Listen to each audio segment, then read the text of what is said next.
So friend, আজকে আমি তোমাদের সঙ্গে কথা বলবো ভালোবাসাকে নিয়ে।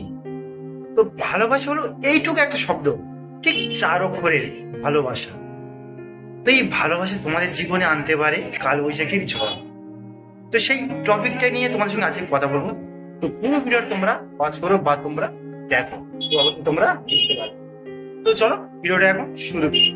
নমস্কার বন্ধুরা, আমি পুষ্পেনজিৎ আর তোমরা দেখছো পুষ্পেন ব্লগার চ্যানেল। তো বন্ধুরা, আজকে আমি তোমাদের সামনে একটা সত্যি কথা নিয়ে চলে এলাম। তো কি সত্যি কথা? তো দেখো, আমার থাম্বনেল থেকে তোমরা অবশ্যই বুঝতে পেরেছো আমি কি নিয়ে কথা বলতে চলেছি বা কি টপিকের সঙ্গে কথা বলছি। তো দেখো, আমার যে টাইটেলে যেটা দেওয়া আছে, প্রেম মানে হলো যন্ত্রণা। তো প্রেম মানে যন্ত্রণা কি ভালো, সেটা আমার থেকে বেশি কেউ জানে না। কেন সেটা আমি তোমাদেরকে পরে বলছি। তো তার আগে আমি তোমাদেরকে বলবো, যারা যারা প্রেম করেছো আর প্রেম করছো, এই কথা কিন্তু সম্পূর্ণ দুটো আলাদা। তো দুটো আলাদা করতে দুটো আলাদা কথা কি? তো দেখো, যারা যারা প্রেম করছো তাদের কাছে হলো প্রেম স্বর্গ। তো প্রেম ছাড়া তারা কিছুই বোঝে না, ভালোবাসা ছাড়া তারা কিছুই বোঝে না। তারা যদি অন্য কেউ তাদের কোনো কথা বলে, তো তারা খুব রেগে যায়। তো সেটাই বলছি, প্রেম তাদের কাছে বলে একটা স্বর্গের মতো। তো প্রেম পেয়েছে মানে একদমই স্বর্গ। কিন্তু দেখো বন্ধুরা, একদমই তা না।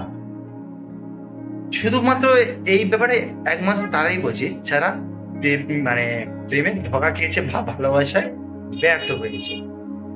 তো ভালোবাসায় ব্যর্থ, তো দেখো, অনেক সবার মনে হতে পারে যে আমি ফাও বলছি, তো এরা কথা না শোনাই ভালো। তো দেখো, আমি যেটা বলছি একদম সঠিক বলছি, কেননা প্রেম আমার জীবনে এসেছিল, ভালোবাসা আমিও পেয়েছিলাম, বা ভাই ভালোবাসা আমার জীবনেও এসেছিল, কিন্তু আমি সেদিক থেকে ব্যর্থ হয়েছি। দেখো, ভালোবাসা প্রথম প্রথম যখনই হয় না, তখন মনে হয় যে ভালোবাসাটাই সব থেকে বেস্ট। আমার প্রেমিকা যা বলছে আমাকে ঠিক বলছে, বা আমার ভালোবাসা আমাকে যা বলছে আমি সেটাই ঠিক, একদমই সেটাই ঠিক। তো সেটা কিন্তু একদমই না। তো অনেকে বলবে কি আমি ভালোবাসাকে বিয়ে করেছি বা আমি ভালোবাসার সফলতা পেয়েছি, তো তাদের জন্য অসংখ্য ধন্যবাদ। এবং যারা সফলতা পায়নি এবং যারা প্রেমে ব্যর্থ হয়েছে, তাদের কিন্তু প্রেম শব্দটা শুনলে ভয় পায়। প্রেম শব্দটা তাদের কাছে এখন মরণের ফাঁদ। দেখো, যারা এখনো পর্যন্ত প্রেমে বা ভালোবাসাতে জড়িয়ে আছে, তো তাদেরকে আমি কিন্তু ভালো খারাপ কিছুই বলবো না। তো কেন বলবো না? তো দেখো, যারা এখনো প্রেম করছো তাদেরকে বলা কোথায়? তো দেখো, তারা এখন প্রেম করছে, ভালোবাসা পাচ্ছে, বা তাদের কাছে এখন এটা হলো তাদের স্বর্গ। তাদের বাড়ির লোক কি বললো কি না বললো তা নিয়ে তাদের কোনো মাথা ব্যথা নেই। তো এখন বাড়ির লোক যদি ভালো কিছু বলে, তাদের কাছে সেটা মন্দ মনে হয়। বা বন্ধু বান্ধব যদি বা কোনো কিছু জেনে গিয়ে তাকে বোঝাতে যায়, তো সে একদমই বুঝবে না। কেন বলো তো? এই সিচুয়েশন আমিও পড়েছি। তো সেই জন্য আমি তোমাদেরকে বলছি, যারা প্রেম ভালোবাসা করছো, একটু সাবধানে, আমার মতো যেন চোখের জল না ফেলতে। তো দেখো, আজকের আমি কিন্তু খুবই হ্যাপি। ওকে ছেড়ে দিয়ে বা ওকে না পেয়ে আমি আজকে খুব হ্যাপি। তো এবার আমি বুঝতে পারছি যে যার সঙ্গে আমি প্রেম ভালোবাসা করেছি, যার সঙ্গে আমি এতদিন জড়িয়েছিলাম বা রিলেশনে ছিলাম, সে আমার কেউ না, শুধু একমাত্র আমার পাশে থেকেছে আমার বাড়ির লোক। তো আজকের আমার বাড়ির লোক যখনই এর আগে যখনই আমাকে অনেক কিছু বোঝাতো, অনেক কিছু বলতো যে দেখ প্রেম করিস না, এটা ভুল, এটা খারাপ, তো আমি তাদের কথা কিন্তু একদমই মাথাতে নিতাম না। তো একদমই মাথাতে নিতাম না কেন? তখন আমার প্রেমটাই আমার কাছে সব। প্রেম ভালোবাসা এটা হলো সব। তখন স্কুলে যেতাম, তো খুব প্রেম ভালোবাসাটা খুবই ভালো লাগতো।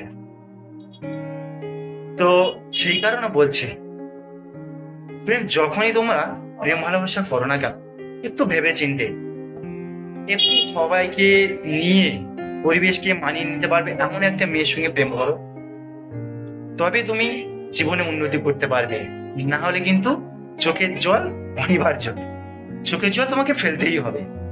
যদি না তুমি ভালো মেয়ের সঙ্গে প্রেম করো, বা ভালো মেয়ে তোমার জীবন যদি না আসে, ভুল মেয়ের সঙ্গে প্রেম করলে বা ভুল মেয়ের সঙ্গে রিলেশনে থাকলে তোমার চোখ থেকে কিন্তু অবশ্যই জল আসবে, কেউ কিন্তু আটকাতে পারবে না, এটা একদম কনফার্ম। তো সেজন্য আমি তোমাদেরকে বলছি, প্রেম করো অবশ্যই, বাবা মাকে জানিয়ে, অবশ্যই বাবা মাকে জানিও, কেউ পালিয়ে যাবে না কিন্তু। পালিয়ে যাওয়া কিন্তু একটা বড় অপরাধ। তো কেন অপরাধ? যে দেখো, তুমি ছেলেটাকে চিনলে না বা তুমি মেয়েটাকে চিনলে না, তুমি তার সাথে হাত ধরে বেরিয়ে গেলে। এবার আমি এখন যেটা হচ্ছে সেটাকে বলছি।